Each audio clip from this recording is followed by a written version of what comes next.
morning, 1-7 Church. Um, I hope you had just a fantastic Christmas, a time to reflect and remember with your family what God has done for us in Christ. I pray that it was a meaningful celebration as we remember the birth of Jesus, and as we close out the end of an unorthodox and unusual, a difficult year for many. I hope that you're encouraged as you not only reflect on what God has done, but you recognize what God is doing in your life and how He's shaping you and I through all circumstances. And then I also hope that you're looking forward as we've just finished our Advent series and celebrated Christmas Eve together, that I hope that we're looking forward with a hopeful expectation. I hope that we've learned over the last few weeks that it's part of the people of God. It's part of our story that we wait. And it's in the waiting that God shapes us and forms us and reveals Himself to us. And so this morning, I just want to take a few minutes and encourage you and help maybe shape your thoughts as we look forward to the new year, and individually how we begin to prepare our hearts as we look forward to the future, as we look forward to the coming year, as we set New Year's resolutions or goals, aspirations for ourselves and for our family and for our church. I hope that you consider how God is going to move in the next 12 months, and how we prepare our hearts and the things that we do for our own spiritual development and growth as we give ourselves to the disciplines of prayer and Bible study, fasting, living in community with one another. I hope that those things will form and shape how we approach this new year. I have great expectations, and I look forward with a hopeful expectation that God is going to not only continue to work, but work in our lives, both as individuals and families, and also as a church, in ways that He has not in the past, and how He has prepared us over the last 12 months to move us forward. So just a couple things as we jump in this morning. We're looking forward to jumping back into the Acts series here beginning next week. I hope that will continue to shape our identity as a church as we look at what it means to be a local church that has not only a local mission, but a global mindset. Think about how we can not only reach the people in our own community, but how we can prepare to go as we're sent, and to equip those to go and share the gospel. So we're looking forward to jumping back into that series. This morning, I just want to talk to us a little bit out of a familiar text, familiar to me anyway. You may have, if you've known me for a length of time, you've probably heard me talk about or teach on this text on several occasions. There are times, and if you've ever had to teach, whether you taught kids or Sunday school, or whether you led a small group, there are times when you're teaching or preparing a lesson, and God begins to stir something in you. And maybe you recognize that this teaching isn't for them, so to speak. And I think this is true always, by the way, that God does something in us with the text before we teach it to somebody else. But sometimes there's a unique, a special moment where maybe you're planning or preparing a lesson for somebody else, and God uses that thing to convict you or to shape you. And that's the case with this text that we're going to be looking at here. I taught on this text in a setting outside of 1-7 Church. I was invited to speak someplace else over the course of the last 12 months. And this is something that the Lord began to stir in me over the last 12 months. And this is something that as I studied through it, and as I prayed about it, and the thing that the Lord was putting His finger on in my life, that just became clear to me through the confirmation of friends, family, men and women that I trust and that speak into my life. And so I just want to share with you a little bit about what God has taught me, and what where He's leading me over the next few minutes. So in Mark chapter 11, there's a pretty familiar text where Jesus is coming into town. It's going to be the last Passover that he spends in Jerusalem with his disciples. And as he enters into Jerusalem, in verse 11, it says that he entered Jerusalem and he went into the temple. And when he had looked around at everything, it was already late. And he went out to Bethany with the 12. Would you pray with me this morning? Father, I just want to say thanks. Thank you for your word. I thank you, God, for the calm, quiet times that we have to spend in the Scripture. God, I'm thankful for the way that you speak through the Scripture and that you use your church to teach us and convict us and lead us. God, I'm thankful for the way that you bring men and women into our lives to speak truth into our life and to help shape us and lead us. And Lord, I just pray that this morning as we look at your word that you would do that indeed, that God, you'd convict us about the truth about sin and about righteousness, God, that you would teach us about our need for a Savior, that God, you would teach us from this text, this interesting text in Mark 11 and in John that we'll be looking at, God, here this morning. I pray that you would use it to shape us. I pray that you would convict us about areas in our life. And I also pray, Lord Jesus, that you would use this time this morning to comfort some who may be coming this morning that are anxious, that are just worn out, that are coming through a busy holiday season and just maybe a very difficult year, and looking forward to next year with maybe some trepidation, maybe some anxiety, maybe some fear. And I just pray, Lord Jesus, that you would do something that we can't do, God. That as much as I would want to, I can't give peace to the wounded soul. And I can speak your truth, but God, only by your Spirit can you bring peace and bring hope. And so God, I pray that you would do that today. You would use your word and it would bear much fruit in our lives. In Jesus' name, amen.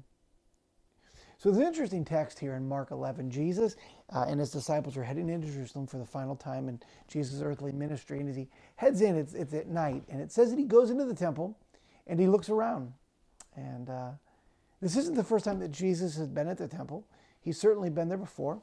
But he goes there, he looks around, and then he leaves. He goes back to Bethany, which is where the Mount of Olives is. It's where Jesus would stay. It's the Garden of Gethsemane. It's where Jesus would spend his final days with his disciples. He would come into the city, into the temple. He would teach, and then they would retire back out to the Mount of Olives where they would stay at night. And so this is what Jesus does. He arrives into town, heads down to the temple, looks around, and then he leaves. And then it continues on in Mark 11. It says, on the following day, when they came from Bethany, he was hungry. And seeing in the distance a fig tree and leaf, he went to it to see if he could find anything on it. But when he came to it, he found nothing but leaves, for it was not the season for figs. And he said to it, may no one ever eat fruit from you again. And his disciples heard it. And they came to Jerusalem, and he entered the temple, and he began to drive out those who sold and those who bought in the temple. And he overturned the tables of the money changers and the seats of those who sold pigeons. And he would not allow anyone to carry anything through the temple. And he was teaching them and saying to them, is it not written that my house shall be called a house of prayer for all the nations? You've made it a den of robbers. And the chief priests and the scribes heard it and were seeking a way to destroy him, for they feared him, because all the crowd was astonished at his teaching. When evening came, they went out of the city. And as they passed by in the morning, they saw the fig tree withered away to its roots. And Peter remembered, and he said to him, Rabbi, look, the fig tree that you curse is withered. And Jesus answered them and said, have faith in God. There's this amazing, odd story nestled here in Mark 11 where Jesus goes to the temple and then encounters a fig tree and then goes to the temple. It's these two records of recording of when Jesus is going to the temple. He goes to the temple one night and he goes to the temple the following day. And in between, there's this interaction he has with the fig tree, which is interesting to not only his disciples, but to us some 2,000 years later. You've got nestled in between these visits to the temple, Jesus cursing a fig tree so that it dies. So Jesus, to recap this, Jesus goes down to the temple at night and he looks around. Now Jesus, we know that the temple is this amazing work of architecture. It's this amazing wonder of the world, and people would travel to come and see it. And so Jesus goes down to the temple, but he's not there just as a tourist. He's not there, and he's not there to take it all in as a first-time visitor. He's been there before, and he certainly knows what the temple is and what happens there. But he goes in and he looks around, and then the next morning he gets up and he's hungry. Maybe because they traveled a long way to get there. Maybe it's been a long week. Maybe he's been fasting. But whatever the reason, he sees in the distance a fig tree, and there's leaves on the fig tree. But it's not the right time for the tree to bear figs. But Jesus is hungry, and it looks as if there's fruit on the tree. And so Jesus goes to the fig tree, examines it, and there's nothing on it. There's no fruit. There's nothing to satisfy his hunger. And he curses the fig tree. And he says, "May no one ever eat fruit from you again." And the disciples hear that. And then Jesus goes down to the temple, and he sees the people down in the temple area. And you could take a shortcut through the temple from the lower part of the city to the upper part of Jerusalem after you've gone and you've exchanged your money for temple taxes, or whether you've bought animals for sacrifice, or whether you're just buying stuff to prepare the meal for Passover, whatever the case might be. You could cut through the temple. And so there's a lot of activity in the temple. And there's some people in the temple who are money changers and selling sacrifice. And he overturns the tables and chases them out. And he says, "My Father's house is to be a house of prayer, but you've made it this den of thieves." It's people who are taking advantage of those who came and were poor, and those who were exchanging for temple tax or for sacrifice. They would be taken advantage of with exorbitant prices. And Jesus sees this, and he chases out the money changer and says, my Father's house is to be a house of prayer. And as they leave, Peter sees the fig tree and says, "Look, the fig tree that you cursed is withered." And you might expect Jesus to kind of go, "Oh, shucks, I guess I lost my temper," but he doesn't. He responds by saying, "Have faith in God." What's happening here in this text, I think, is something that it's more than just meets the eye. I think what we're seeing here is a fleshed out, lived out parable of Jesus. That we see Jesus coming to this fig tree that looks like it's alive, but offers nothing life-giving. And then he goes down to the temple, and it looks like that there's activity. It looks like it's alive, but in a very similar way, there's nothing life-giving. Although there's signs of life, there's symbols of life, both on the fig tree and in the temple. There's nothing that would satisfy a hungry person. Somebody who was coming to this fig tree like Jesus when he was hungry and searches it and finds no figs on it, he goes away just as hungry and just as empty as he was when he came. And as Jesus goes down to the temple, you can imagine how many travelers are there in the temple area who've traveled from outside of Jerusalem to be there for Passover, and how many of those men and women who are in and around those temple courts are coming and they're broken, they're hurting, and maybe they're wondering if God has indeed heard their prayers. If he's heard their prayers, if he's seen their brokenness, if he's given ear to their cry.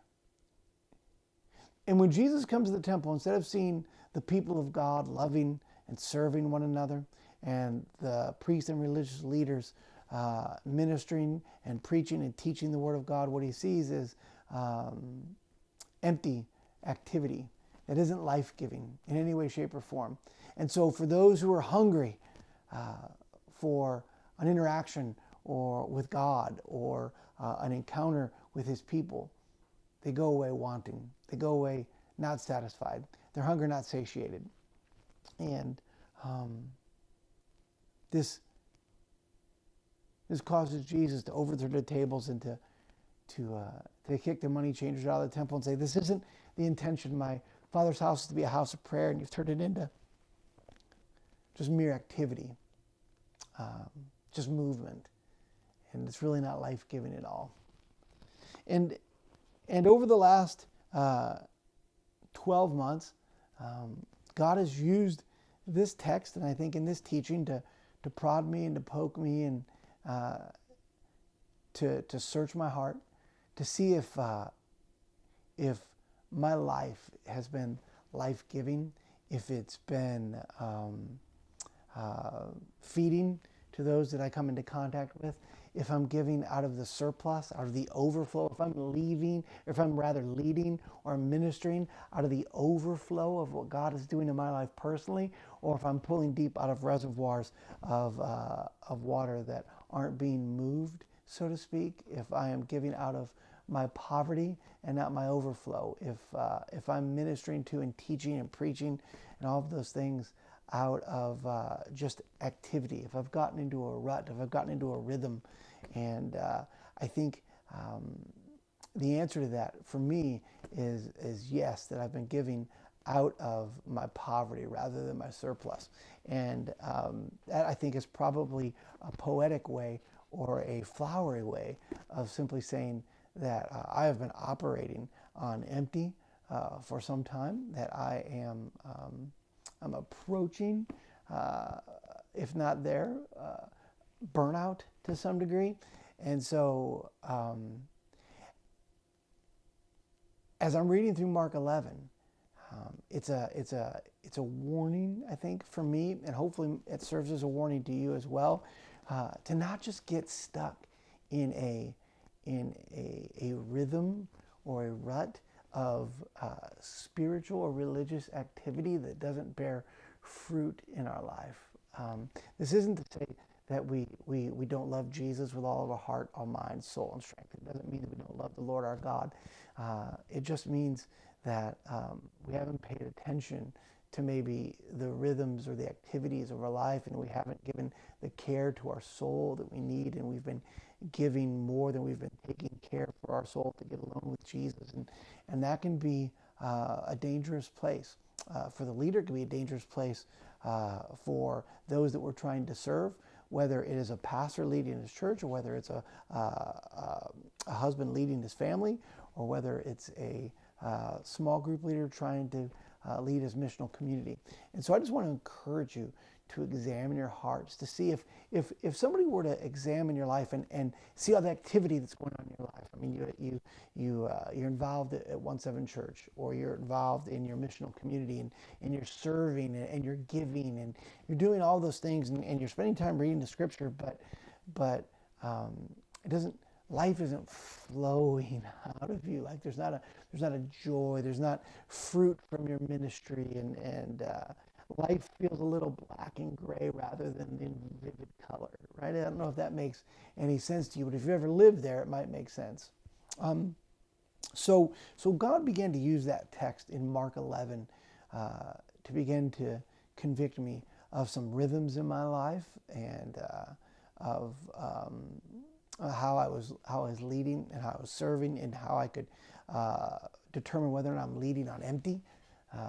And so as I began to search through that, I also thought about in John 7, there's this passage where Jesus is at the Feast of Booths, which would last an entire week. And it was a celebration, actually, of a harvest. They were coming out of this time of thankfulness, this time of celebration, very much like we are coming out of the Thanksgiving into Christmas season. Think of it like this Thanksgiving season. They come out of that, and they're just celebrating how God had provided for them. And as we're coming out of being thankful for all that God has done for us, and we've celebrated his birth at Christmas, and we're coming off this high thing, that this would culminate the Feast of Booths, that there would be a procession, and they would sing a song from Isaiah and from Psalms, and a priest would lead this procession from the temple down into the city, and they would go down to the Pool of Siloam, which was the only living water that flowed through the city at the time.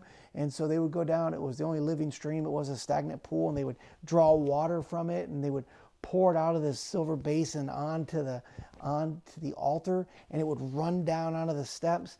And there's this moment in John chapter 7 where it says, on the last and the final, the greatest day of the feast, Jesus stands up, and the way it reads, you get the sense that it's at the end of this processional, that the priests, there's a third of the priests who are preparing the sacrifice, there's another third who are leading in worship, and there's another third that are leading the people down to this Pool of Siloam, and they're leading them up, and they're waving branches and singing about how God has provided for them, and they draw this water out of the Pool of Siloam, and they come and they pour it on the altar, that as they pour it down over the altar, and the water overflows, and it's running down the steps of the temple, that Jesus stands on the temple steps in John 7. You can almost imagine the water running over Jesus' feet. And Jesus stands and he looks at the people and he says, "Is anybody thirsty? Is there anybody who's thirsty? Let him come to me. And out of him will flow rivers, streams of living water." And this is the life that Jesus envisions and promises and wants us to aspire to in our lives as followers of Jesus, that our lives will not be stagnant ponds or sitting pools of water, but out of us would flow streams of living water, that our lives would be refreshing, would be fulfilling, would be satisfying, not only to us, but to those that we come into contact with. And as I look at those texts in tandem, and I examine my own life, my own ministry, my own heart, I determined that I've not been living in a place where I feel that that's been overflowing. I just feel spent, and I want to do better as first and foremost as a husband, as a father, as a friend, as a follower of Jesus, as a pastor. I want my life to not be a stagnant pond.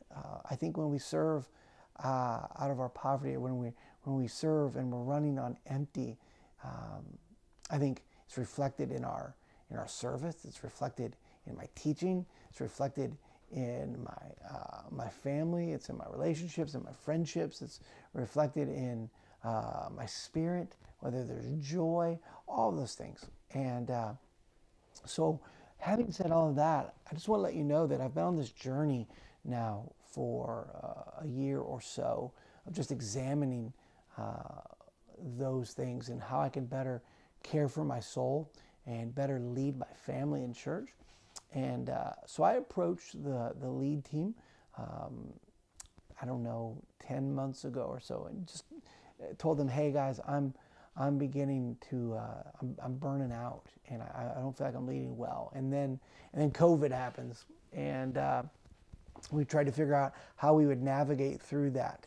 And the lead team has been really great at helping navigate how we do that. And you may remember early on when it was pretty chaotic. We had regular daily devotionals. We had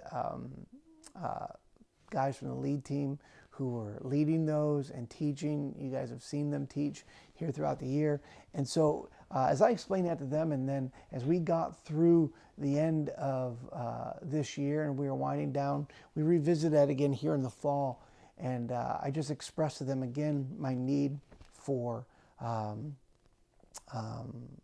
time of refreshing, a time of reflection, a time of just being with Jesus and refocusing and renewing my spirit.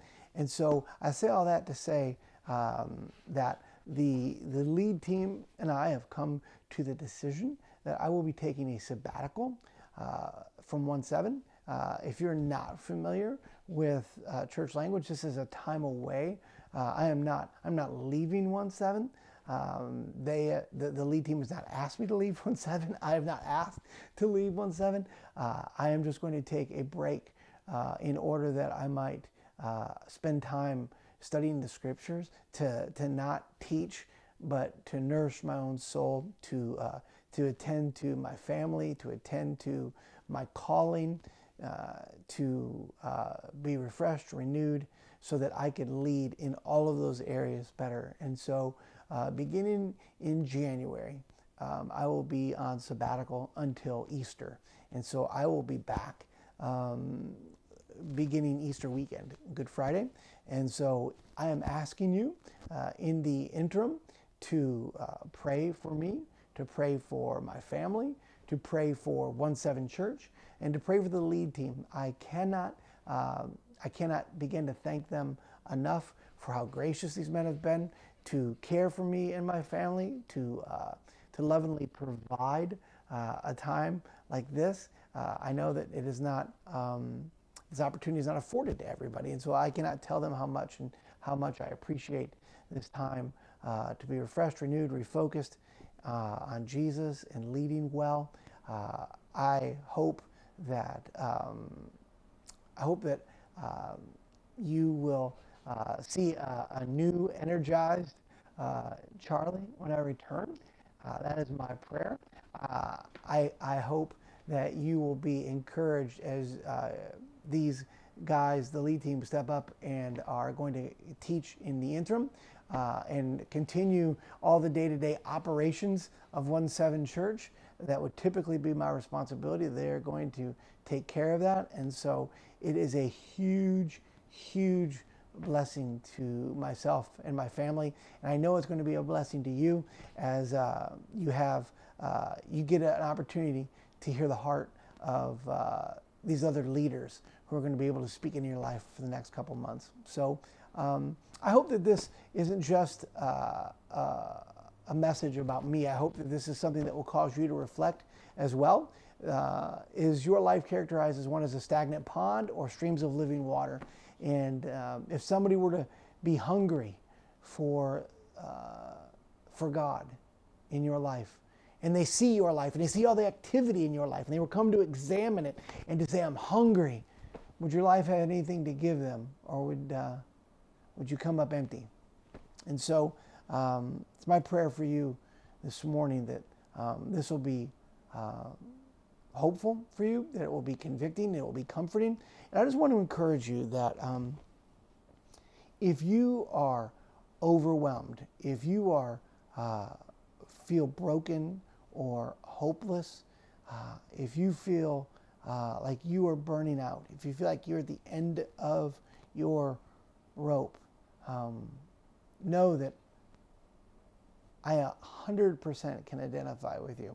And I just want you to know that you have leaders at 1-7 Church who care for you.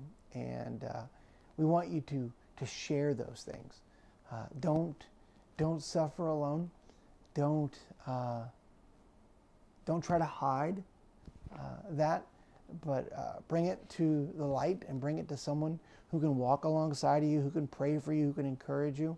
I just want us to really learn how to confess our need to one another, to confess our brokenness, to confess our hurt, to confess our pain, to confess our weariness to one another, so that we can walk through it, so we can live out the one another's that we hear that we see in the New Testament. So, again, I love you guys, 1-7 Church. I am looking forward to seeing how God is going to move in and through our church in the coming months and year. And I will be praying for you as I pray that you will be for myself and my family. So God bless you. Let's pray this morning. Father, I'm thankful for your word. I'm thankful, God, for a rest that comes from being with you and drawing near to you, God. I'm thankful for the rest that you offer. And God, I'm thankful that when we aren't careful with our rhythm, and we do overexert, or we do not rest like we should, God, when we don't observe Sabbath like we should, God, that you are faithful to remind us of our need for you. And God, I'm thankful that you, like a father who disciplines his children, God, that you remind us that we have a need for rest, that it isn't a suggestion, God, but it's something that you command. And Lord, I just pray for those who are neglecting rest, and not just lying on a couch, but soul mending, nourishing rest, being in your word, spending extended time away with you or in prayer. God, I pray that these things we wouldn't neglect. I pray that these are things that we would pursue. And God, I pray that you would use my life, my need, my weariness, God, as an example. And God, that you would use us God, to help other people to confess their weariness, their brokenness, their feeling of being overwhelmed. And God, I pray that we wouldn't suffer alone. I pray that we would share that with somebody. And Lord, I just pray that today that you would make my life a stream of living water, not just a pool. And I also pray, Lord, that God, that when people examine not only my life, but the lives of people at 1-7 Church, that we'd have something to offer, that God, that we'd be able to not only in word proclaim the gospel of Jesus, but our lives would be a reflection of hearts that can be renewed and spirits that can be refreshed because of the good news about Jesus. And God, I just pray for those who are hurting, those who are broken, those who are worn out, God, that they might find peace and rest in Jesus today. In Jesus' name, amen. Well, again, I hope you had a great Christmas. I hope you were looking forward with hopeful expectation to the new year. And may the love of God the Father, the grace of our Lord Jesus, and the communion of the Holy Spirit be with you all. God bless you. Have a great week. Go and make disciples.